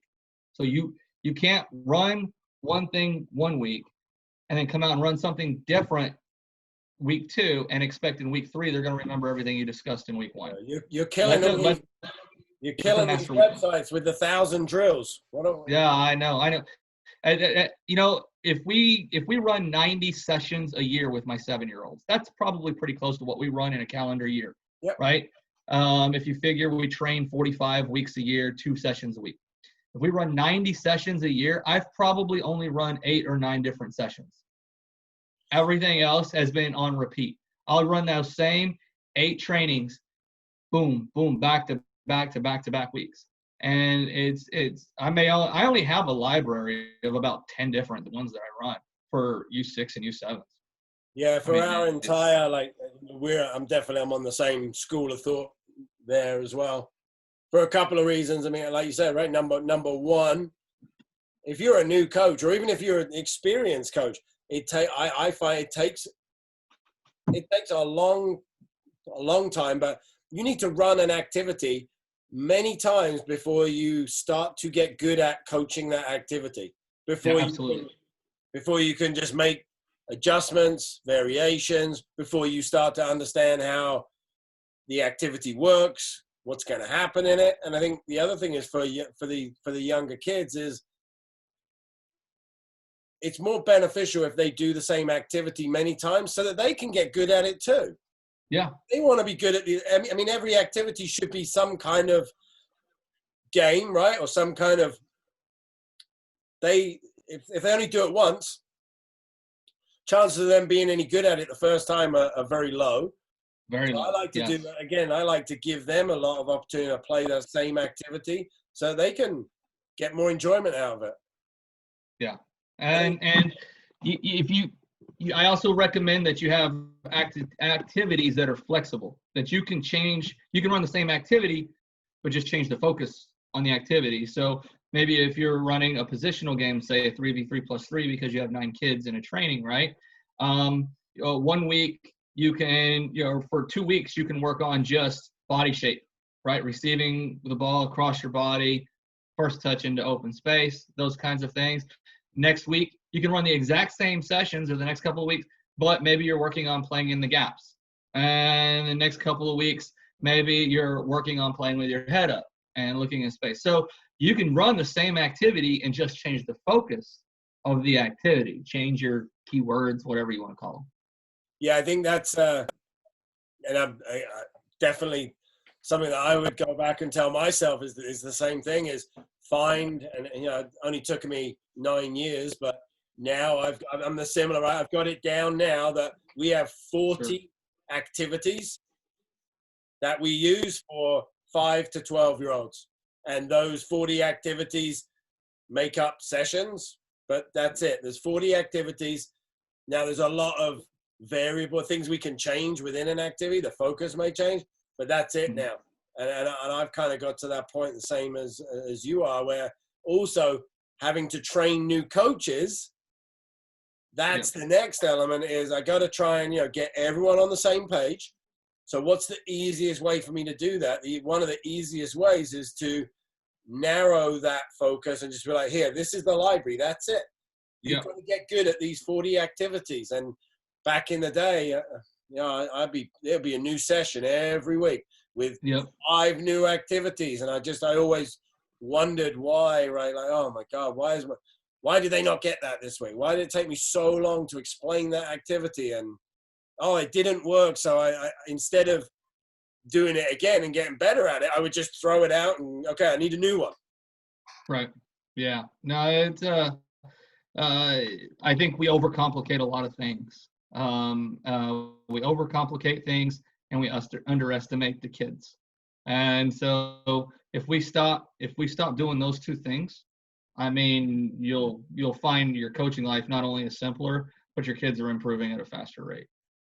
So that's a great piece of advice for, I think, any coach, not just new coaches, but narrow the number of sessions or activities you use, find ones that I think the kids like, that you like, and then get really good at finding how you can adapt the focus of the activity to teach what you want, rather than having to have a brand new session plan for everything you do.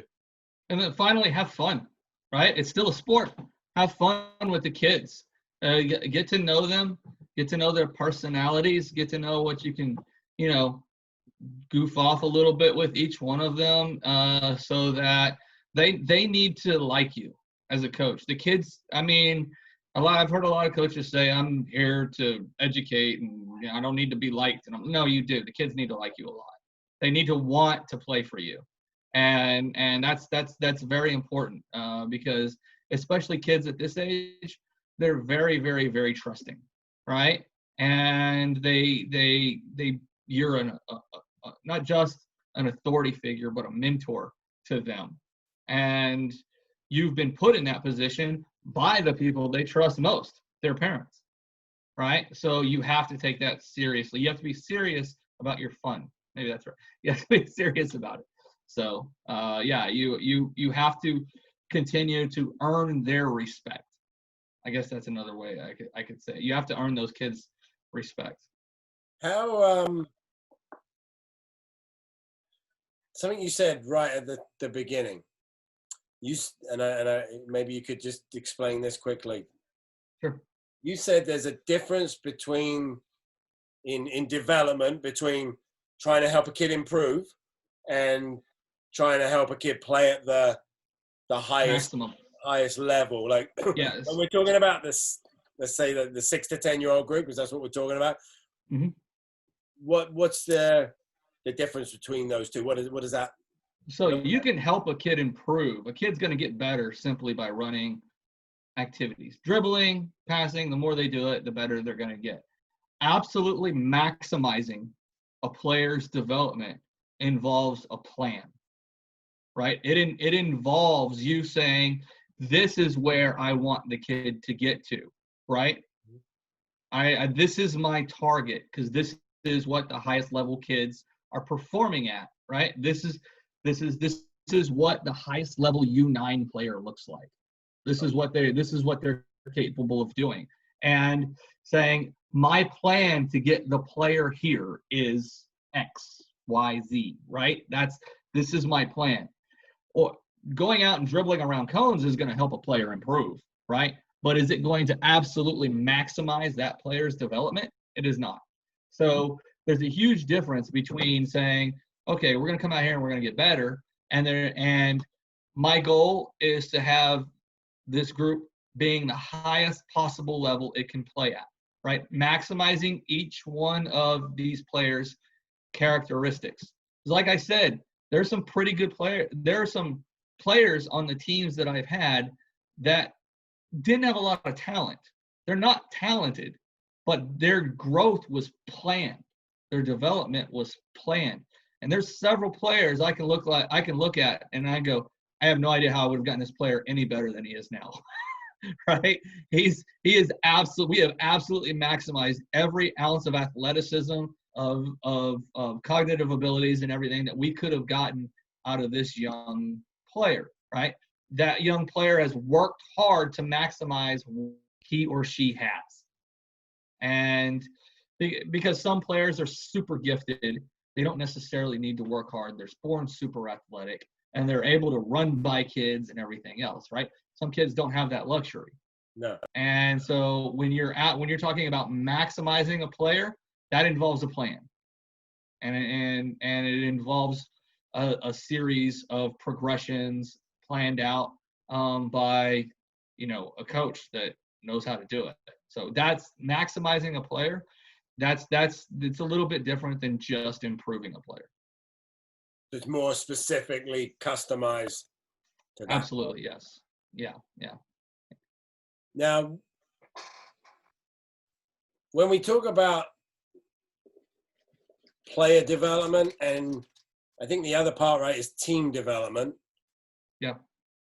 How do you mesh those together? Because I see a lot of clubs that I would say they're more about team development. Yes. And they sacrifice the individual in order, and I guess this comes back to winning, right? Winning games versus developing. Yeah, throwing the ball over the top to the biggest kid who can run fast and shoot really hard. Yeah. Right, which eliminates the other 8 players on the field because they're not involved. Yeah, I look at them. I don't want to say it's necessarily one and the same, but I need the team to maximize the player. I mean, I can't work on cognitive development and spatial awareness and spatial recognition and playing in gaps in between the lines on a player without the team. So they do work together there a little bit, but the individual player development involves the parent at these age groups that we're talking about. It involves a plan, once again, with the parent on what they're going to be doing at home, the type of technical sessions, or sessions, the type of practice they should be doing at home with the ball and everything else. So when there's times where we work on the player individually and their technical abilities and stuff, but we work on them cognitively all together. Right. So that's, and it might take them a little time. Once again, they might understand cognitively what we want to do at age 6, but their body may not have the ability to perform it yet. Yeah. Right? The pass is too weak, the touch was too poor, all of those things. So, but it won't stay that way. So you don't want to get mad at them for those. No. Right? You don't want to get, you don't, yeah. So they'll eventually improve to the point to where, I mean, if you're maximizing player development at both the individual and the team levels, you're going to have a successful group. Will you win every game? Probably not, but you're not going to get hammered either week in and week out. So my teams are relatively successful, right? And it's not because I'm going out and trying to win or putting. Well, I've just if you have enough good individuals, if you have enough players that are individually talented, you're going to have some success, right?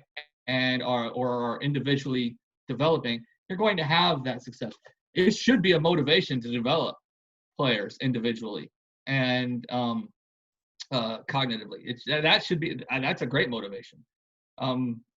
Someday that big fast kid might move on somewhere else, and then what are you going to do, right? So would you like within your teams at these ages, like something I look at with, I try and do with individual, like the individual portion of development is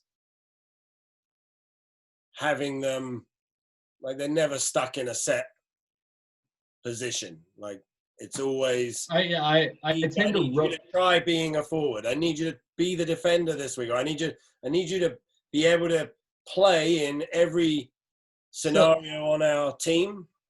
So I had this problem with a parent last season, right? We had a new player come on board, exceptionally talented player. He'd been playing in some underground league somewhere, right? And that nobody had ever heard of. But he was an exceptionally talented young man, right? But he had a problem. He had no idea what to do on the field, right? As far as positional awareness goes, it was obvious that his previous team's game plan had been get him the ball so he can score. Get him the ball so he can score.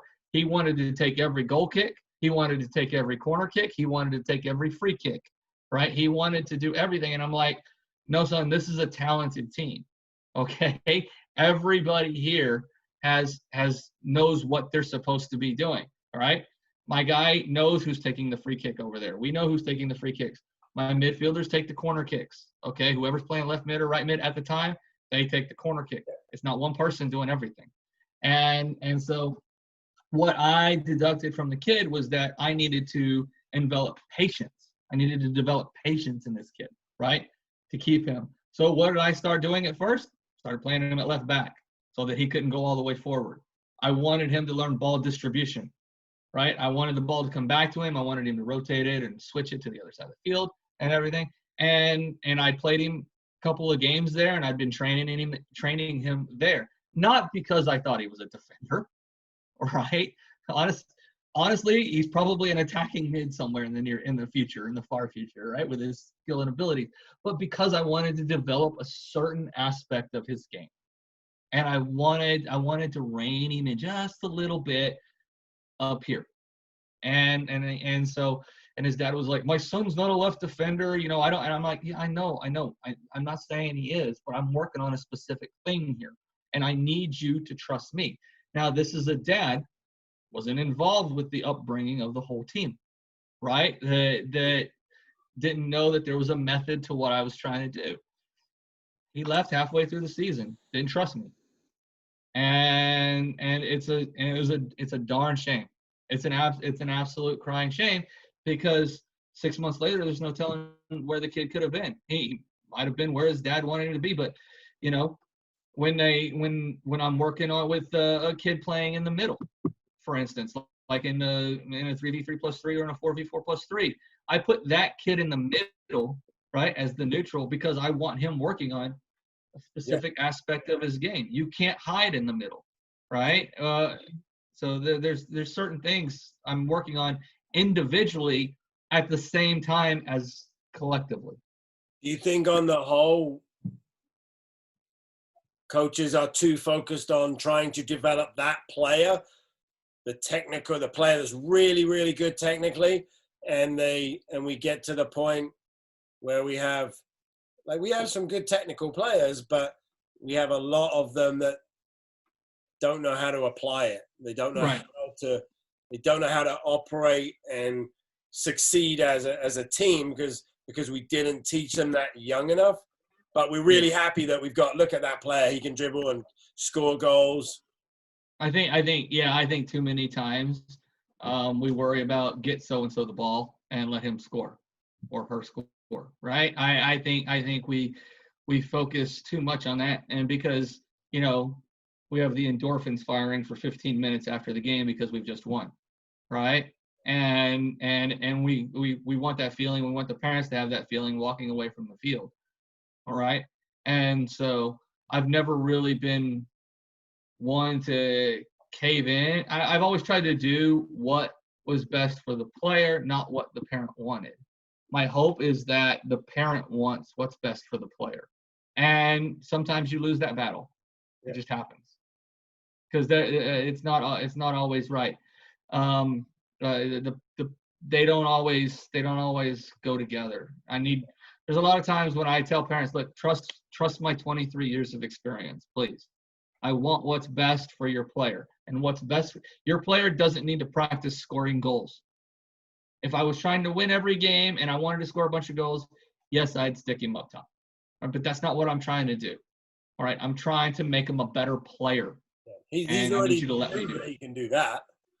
Yeah, I didn't need him doing that. I needed to develop a different part of his game, and it's a shame, man, because he was a super talented player, and he's just going to go back to some place that's going to keep feeding him the ball, scoring a bunch, and he's going to end up fading away in a couple of years, and because his dad won't, or the parents won't let anybody actually develop him. Well, it's kind of, as you said, right? Like you said, with the team that just kicks the ball to the fastest kid, what happens when that kid leaves? I think it's also the same for this type of player, right? Maybe what happens when they get to the next level and there's someone better in that spot. Yeah. And I also had that conversation with him. I'm like, a huge amount of our players, from a percentage perspective, end up going on to play for the only professional academy in the city, right? And if he goes to play for this professional academy, what are you going to do when that professional academy says, I've got a very good left mid, I'm putting him at left back? That's where he's going to get his minutes if he wants to play.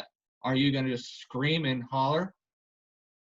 Do you think the parents at the Liverpool Academy are screaming and hollering at the coaches about my son's not a left back? No, they're not. So, I mean, you need to let me develop the player. It's not even about that particular position, but it's about the aspect or the abilities that particular position requires out of a player. A left back has different attributes than an attacking center mid, and a different view of the field. And I'm wanting to develop those attributes in that particular player, before I move him on to somewhere else. So yes, most of my players have a primary position where they're comfortable and a secondary and a third position where I may rotate them through the games. They may play half a game to 3/4 of a game at a primary position, and then they may go somewhere else in substitution situations and things like that. Cool. Last couple of things. So I want to find out what's your biggest challenge at the moment? Like, what are you trying to be better at? Is there something, or after 23 years, have you got it all figured out? Or is there something that you're still trying to improve on as a coach, or anything that's challenging you? You should always be trying to improve as a coach. Always. You should never not be learning something, right? I mean, I'm always taking more courses. I try to consider myself a bit of a student of the game, and always trying to find a better way to communicate with your players, to maximize them, to get the most out of them, finding the right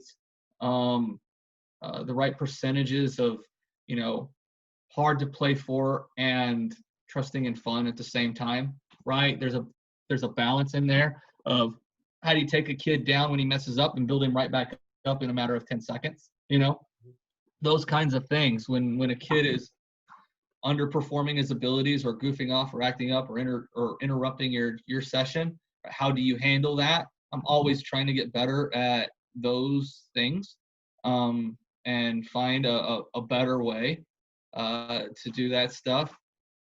My biggest obstacle is the current culture of the landscape of soccer. That's my biggest obstacle, because there are a lot of salesmen out there. There are a lot of salesmen, and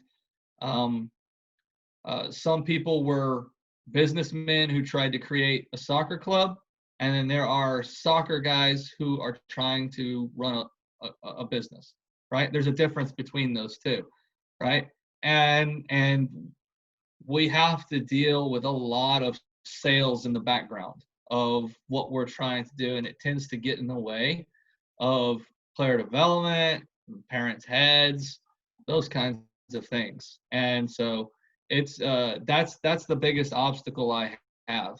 It's always this other noise going on in the background of other clubs trying to take players because they say, oh, you know what, we've got the best coaches, or we've got the best training methods, and we've got this, we've got that, and not one of them will put together a plan for your individual child. What would you like to see change, Mike? Like how does it, in an ideal world, what change would be most beneficial for our young players? I mean, that's hard, right? I mean, because really it's a change in morality for a lot of people. It's a change in what you have to be able to switch from greed to caring, and so a lot of it is greed in the industry. They're more concerned with that $1,500 a year, right? How many $1,500 can I get per kid, right? And that's what we're trying to do. It's $2,000 a year to play for Club X and whatnot, and how many $2,000 can we get? And so it's really hard. I honestly think one of the biggest things that could help, if you want my honest opinion, would be solidarity payments. That would change the landscape right there. I mean, I know pro rel is a big deal in the United States, right? But if you could get solidarity payments, that would move the needle on player development right there. Because now developing a player becomes important, because if you want to tap into a greed, right? You go and sell players. If your player ends up getting sold, you keep a kid, and the player that you developed at your club ends up getting sold, and you're going to get a chunk of that, right? I think what that does, right, is it really rewards the people that developed a player, can develop a player, and not it kind of starts to level the financial playing field, right? Where you talk about your club with 300-400 players versus the club that has 10,000 that has not developed any players, hardly sends anybody anywhere. You get one or two of your players that go to the Houston Dynamo Academy, then they go on and get sold, and now you get this large chunk of change come into your club, which effectively can change your club's trajectory. Completely. TFC, Total Football Club, the club I was just with, has 2 former players that are now in the U14 national team player pool, right? And they're not going to see a dime out of that. No. Whenever all of that happens down the road, they're not going to see anything for all of that development. Yeah, the only benefit you can get out of it is marketing, right? Like, look at us, we develop these, but really that's not what a club needs, because you still got to collect registrations from people to make more money.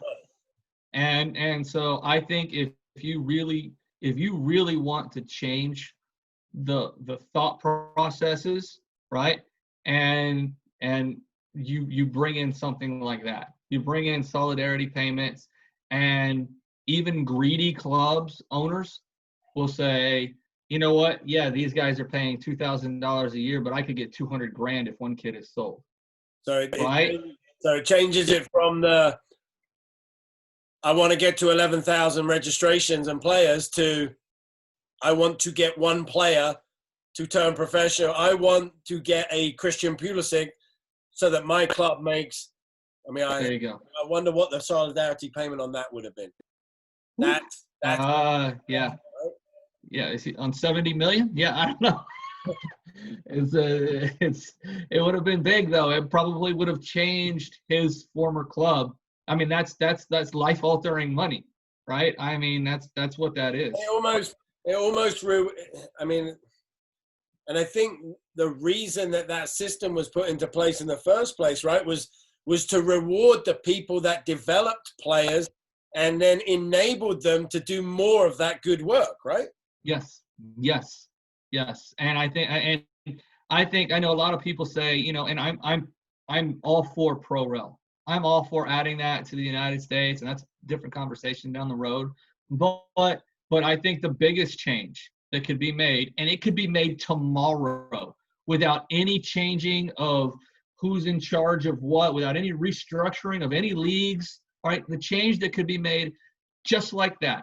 And all it is a decision. It's just a decision. We're going to start allowing solidarity payments. It doesn't require any restructuring of anything, of any MLS and any MPSLs and the NALCLs and all that other. It doesn't require any. It's just a decision to say we're going to do it now. That's all it is. It's just a decision. And so it's the easiest thing to edit and to alter, because like I said, it could happen tomorrow if they just decided to do it. But the powers that be don't want that. I think that changes a lot of the mindset of a lot of coaches. Yeah, we definitely. I think also, but at the same time, the benefit of it is it also could change the mindset of the people running the business side. Yeah, no, and that's part of what I'm saying. It's utilizing greed to increase player development. Go greed. Yeah. Well, is that Greed is Good? I think that was Wall Street, the movie Wall Street. But in that scenario, I mean, it is, right? Yeah. Because now the message from the business owner or the person who's running it as a business is, you know, Mike, I'm not so worried about getting 11,000 players. The pressure is now on you to develop better players for the club, because that's how we can make a exponential payday. And then you can get paid more, we can hire more people, and we can do better work. Yeah, we can have nicer facilities. Right. We can lower our costs. Yeah. You know, I mean, that's a big deal. I think I think solidarity payments would lower costs. Yeah, because now the club would not be reliant on the one revenue stream of registrations. No, it wouldn't.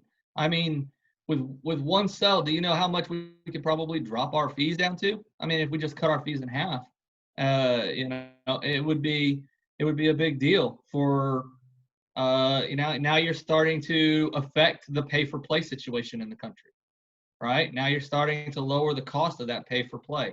So, I mean, there's a whole lot of things it would affect, in my opinion, and all it is a decision. It's just a decision by people way more important than me. So, cool.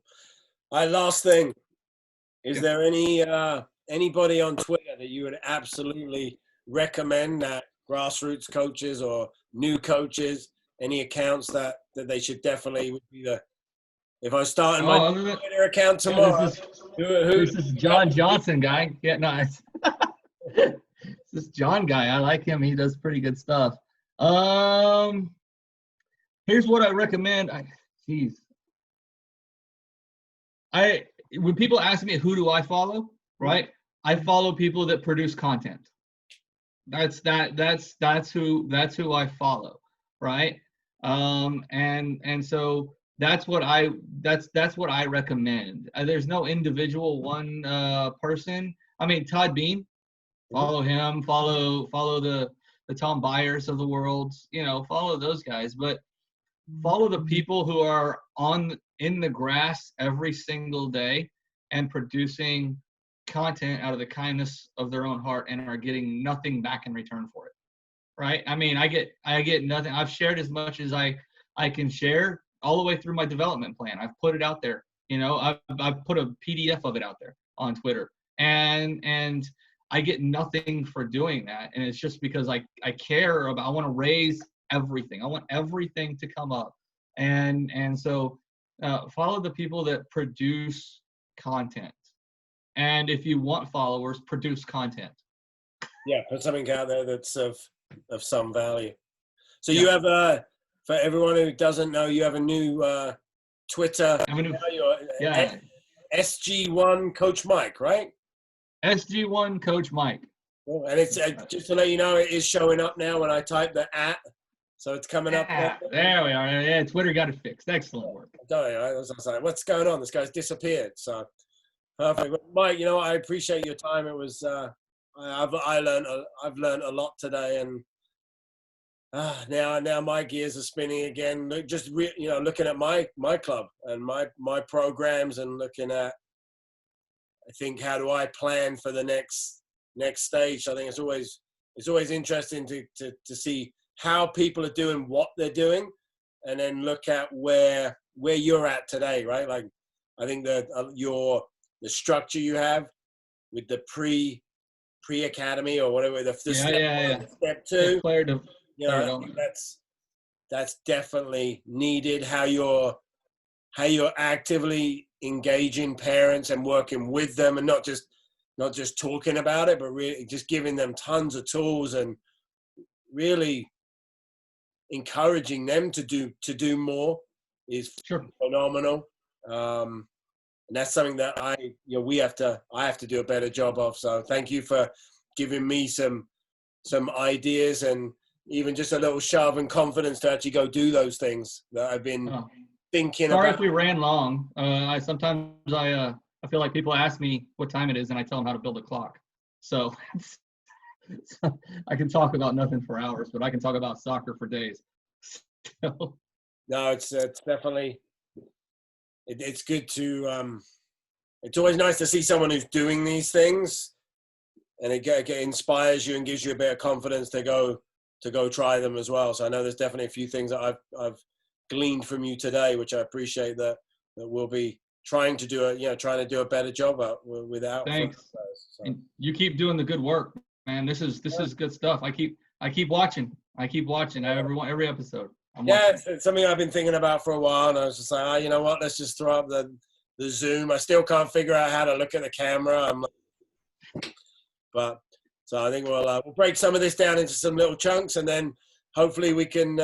I'd love to do another one with you where we go through, 2 or 3 maybe essential activities, and you can share your knowledge on, as you said, how do you run that activity? What's the purpose of it? Or maybe we just run one activity and look at. I'm really intrigued to see how you change the focus of the activity rather than change the activity. So let's. I'd love to schedule a time to do one of those episodes with you in the near future. I'm in.